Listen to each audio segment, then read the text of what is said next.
Des concepts et notions en localisation. Par localisation, on entend déterminer l'endroit ou encore plusieurs endroits où nous serons en mesure de produire, on parle d'usine, manutentionner et distribuer.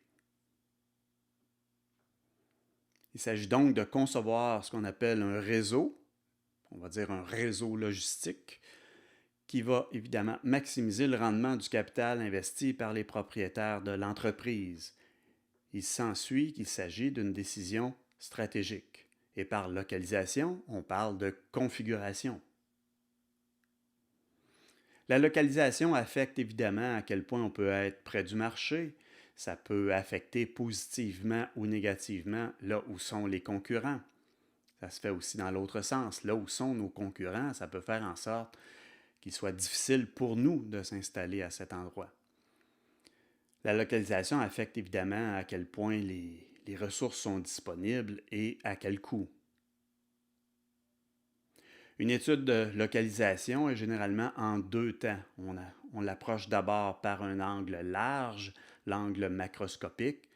On détermine à ce moment-là combien de sites sont requis et dans quelle région. Ça peut être pour une région, mais ça peut être entre plusieurs régions, bien entendu. Puis par la suite, une analyse un peu plus approfondie, l'angle microscopique. On choisit un ou plusieurs sites dans une région en particulier. La décision de localisation va être souvent liée à la décision de capacité. On peut résoudre la décision de localisation en même temps que la décision de capacité stratégique, bien entendu. On évalue des options au moyen de différentes possibilités, comme le point mort ou le coût-volume.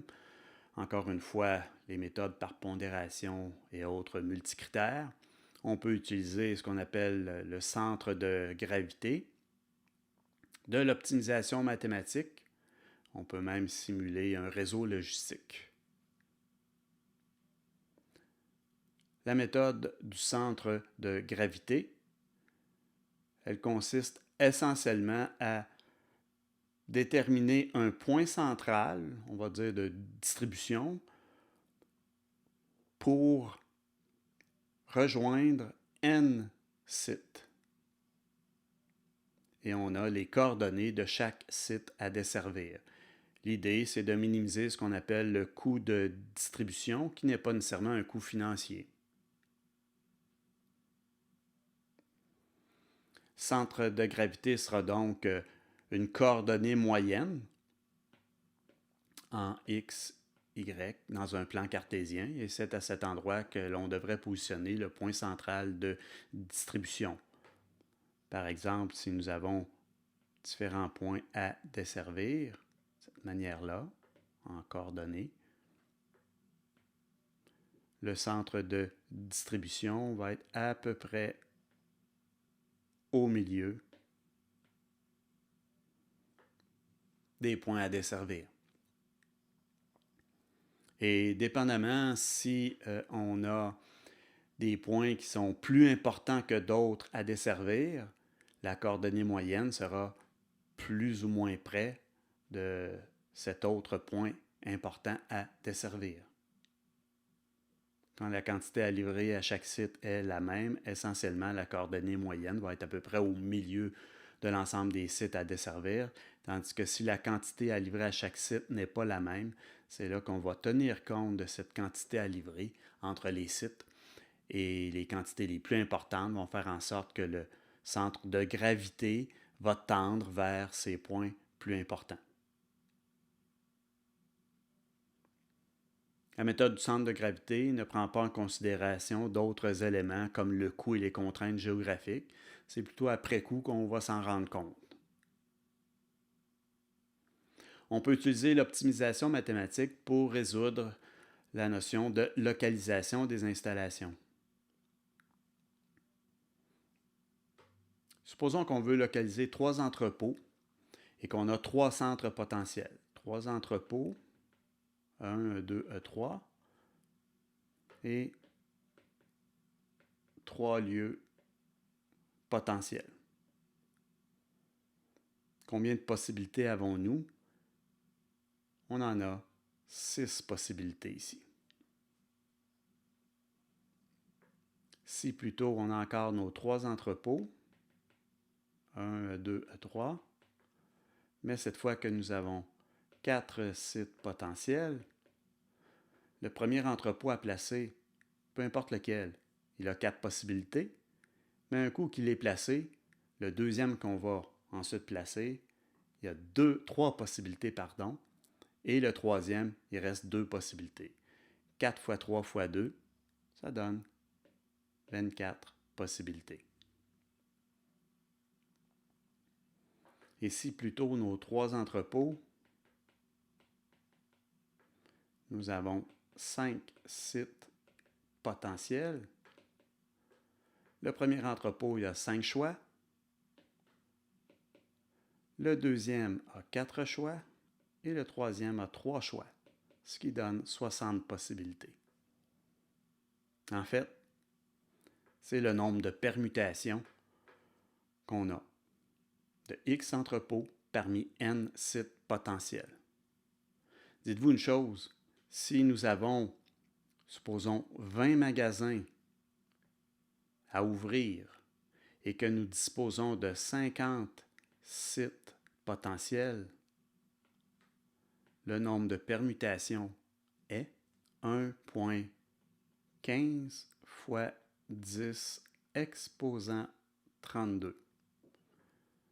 Il est absolument impossible d'évaluer toutes les possibilités. Il faut faire quelque chose d'autre. Il faut appliquer un algorithme ou des algorithmes nous permettant d'aborder ce genre de problème de forte dimension. Le problème classique de localisation, c'est essentiellement on a un ensemble d'entrepôts ou d'usines ou de commerces de détail et nous avons un ensemble de sites potentiels. Évidemment, il faut qu'il y ait au moins autant de sites potentiels qu'il y a d'entrepôts à localiser. Pour chaque entrepôt versus chaque site potentiel, on va évaluer ce qu'on appelle un coût d'affectation. Et on va solutionner ce problème par programmation linéaire. Et peu importe la taille, par exemple, 20 magasins et 50 sites potentiels, nous avons alors 1000 coûts d'affectation à déterminer, mais nous n'allons pas explorer les 10 à la 32 possibilités. Alors, on utilise un modèle mathématique qui est le suivant. Nous avons une fonction à optimiser, fonction d'affectation, et 2 grands ensembles de contraintes. Un seul site par entrepôt, donc un entrepôt se doit d'être à l'un des sites, et au maximum un seul entrepôt par site. Ce qui veut dire qu'un site aura ou n'aura pas un entrepôt qui lui sera assigné. Cet exemple sera solutionné dans une capsule à part. La reprise de l'exemple sera dans une capsule à part. Le problème classique d'affectation ou de localisation ici suppose un coût linéaire, mais ce n'est pas nécessairement le cas. On pourrait avoir un coût fixe d'ouverture de site puis un coût fixe pour desservir un client. On complexifie un petit peu le problème. On pourrait avoir un coût fixe d'ouverture de site, puis un coût linéaire de distribution, tout en cherchant à satisfaire la demande comme contrainte et en respectant la capacité du site aussi comme contrainte. On pourrait effectuer des livraisons directes ou via des entrepôts en considérant plus d'un produit à la fois. Donc, on aurait un réseau, on pourrait avoir des entrepôts intermédiaires pour desservir des clients. Donc, on pourrait avoir des livraisons directes, mais on pourrait passer par des entrepôts pour desservir les clients en question. Ceci en considérant un produit dans un premier temps, mais plus d'un produit aussi. On peut ensuite généraliser en localisation à location en considérant plusieurs produits à la fois.